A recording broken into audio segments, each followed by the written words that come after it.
Birla Open Minds International School, Karimnagar. Nursery to grade 8th with IIT NEET Foundation. AC campus, Dan Residential. Admissionlu jarugutunnavi. మదనపల్లిలో యువకుడు దారుణ హత్య.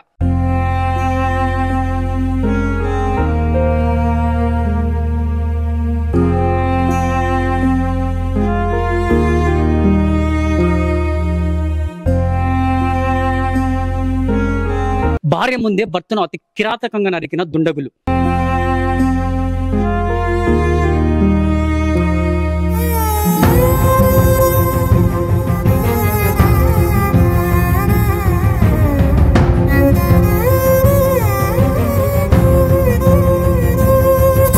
హత్యకు పాల్పడింది మదనపల్లికి చెందిన దందాల ముఠానే.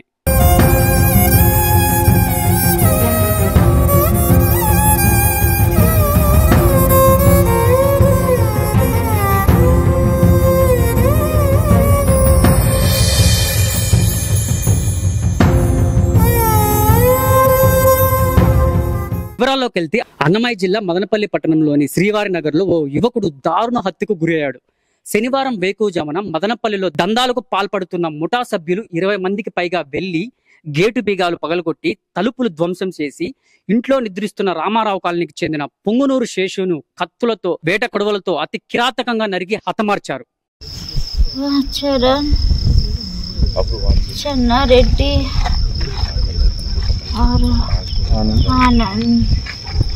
और मेरा चूल पकड़ के देखो तुम्हारा पति को कैसा हम काटता है बोल के मेरा बच्चा का पर मेरा पर चोरी रख के उसका सब जन काटा सर.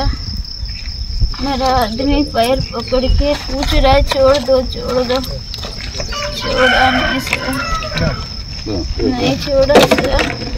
क्या किया सर? छोटा गलती के लिए से जान मार देगा सर. क्या किया सर? छोटा गलती के लिए से जान मार देगा सर.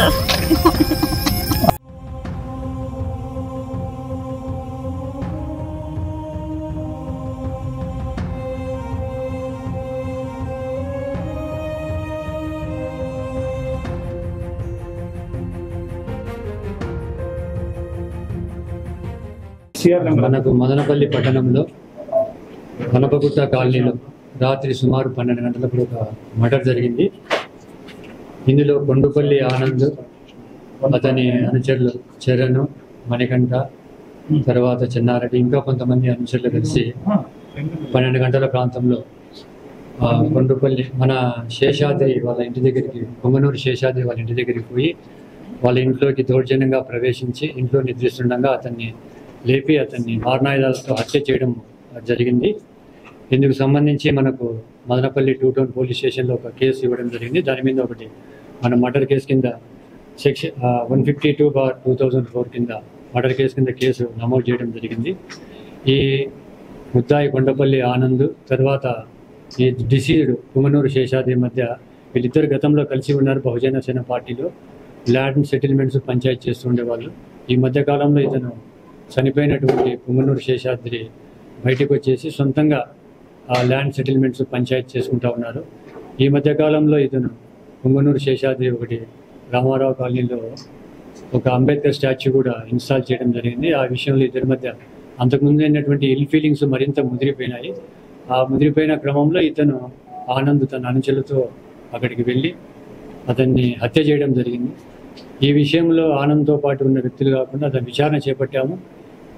ఈ మర్డర్ వెనుక ఎంతమంది వ్యక్తులున్నా ఎవరున్నా వారి మీద స్ట్రింజెంట్ యాక్షన్ తీసుకోవడం జరుగుతుంది. టీమ్స్ కూడా డిప్లాయ్ చేశాము మిగతా ముద్దాయిలంతా పట్టుకోవడానికి. త్వరలోనే వాళ్ళని పట్టుకొని కోర్టు ముందు ఆధారపడతాం. చనిపోయిన వాళ్ళ మీద కానీ చంపిన వాళ్ళ మీద కానీ ఈ పొంగనూరు వెరిఫై చేస్తున్నాం. ఆనంద్ మీద గతంలో 2014లో ఒకటి ఉంది కేసు, అది కోర్టులో అక్విటల్ అయిపోయింది. ఇప్పుడు 2021లో ఒక కేసు ఉంది, సింపుల్ హర్ట్ కేసు, అది ట్రయల్లో నడుస్తూ ఉంది. ఇప్పుడు మనకు వైఫ్ ఇచ్చిన స్టేట్మెంట్ బట్టి ఎఫ్ఐఆర్లో ఒక 6 మందిని ఆమె చెప్పింది. ఇంకా కొంతమంది ఉన్నారని తెలుస్తూ ఉంది. వాళ్ళ డీటెయిల్స్ కూడా ముద్దాయిని పట్టుకున్న తర్వాత విచారణలో అందరినీ ఎలిసిట్ చేసి మనం లీగల్గా వాళ్ళ మీద స్ట్రింజెంట్ యాక్షన్ తీసుకొని రిమాండ్ పెట్టడం జరుగుతుంది.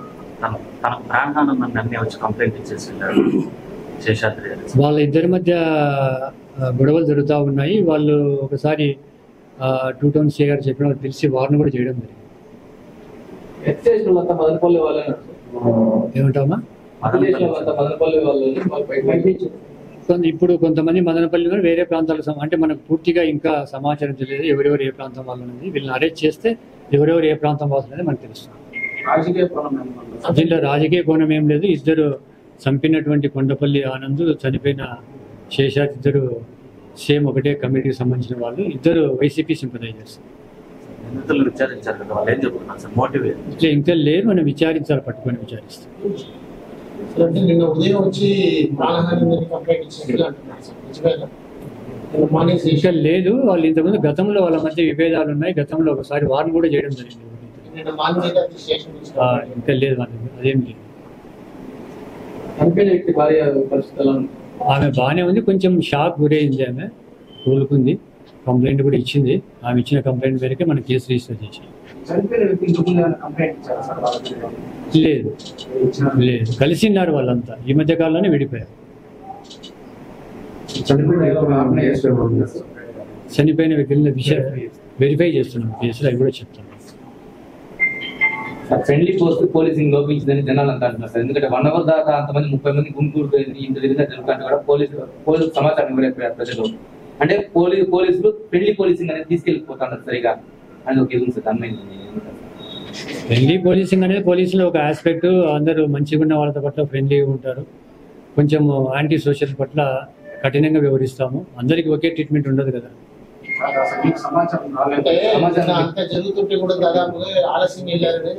లేదు లేదు, వెంటనే పోయారు. మనకు నోటీస్కి వస్తానే రాత్రి 12-12:30 ప్రాంతంలో జరిగింది. వెంటనే మన వాళ్ళు అక్కడికి పోయారు.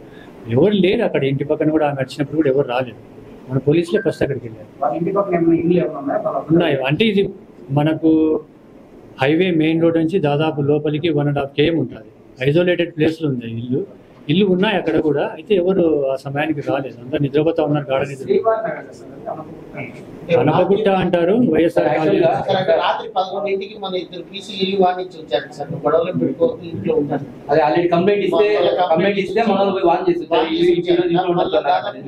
ఎవరిని? శేషు నాకు థ్రెట్ ఉంది అని చెప్పేసి కంప్లైంట్ ఇస్తే మనోళ్ళు కానిస్టేబుల్ పోయి ఈ రోజు ఉండొద్దు, నువ్వు బయట వెళ్ళు. గతంలో ఇతనికి మనం ఆనంద్కు గట్టిగా వార్నింగ్ ఇవ్వడం జరిగింది వాళ్ళ మధ్య విభేదాల వల్ల. అది నిన్న నైట్ పోయినారు లేదని ఇన్స్పెక్టర్ అడిగి చెప్పాల్సింది. ఓకే, మనకు మర్డర్ జరుగుతానే ఇన్ఫర్మేషన్ ఇస్తానే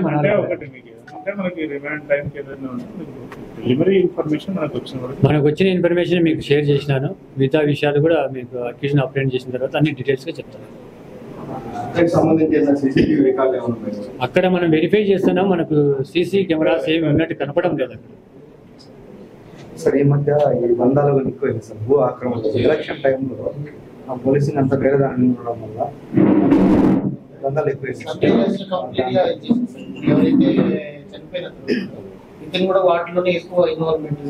అంటే ఇద్దరు ఇందాక చెప్పాను కదా, ల్యాండ్ సెటిల్మెంట్స్ పంచాయతీ చేసేవారు గతంలో బహుజన సేన పార్టీలో ఇద్దరు ఉన్నారు. తర్వాత ఇతను సపరేట్ అయిపోయి ఇతను సొంతంగా చేసుకుంటా ఉన్నాడు. ఆ విషయంలోనే ఇద్దరి మధ్య విభేదాలు ఉన్నాయి. ఈ మధ్య ఒక అంబేద్కర్ స్టాచ్యూ కూడా నెలకొల్పాడు కదా, ఆ విషయంలో అవి మరింత ముదిరినాయి. ఇవన్నీ కారణమయ్యాయి అన్నమాట.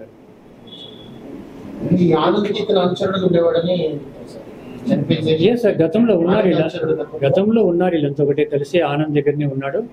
విడిపోయారు. కొన్ని సెటిల్మెంట్స్ లో పంచాయతీ విషయాల్లో జరిగిన విభేదాల వల్ల విడిపోయారు.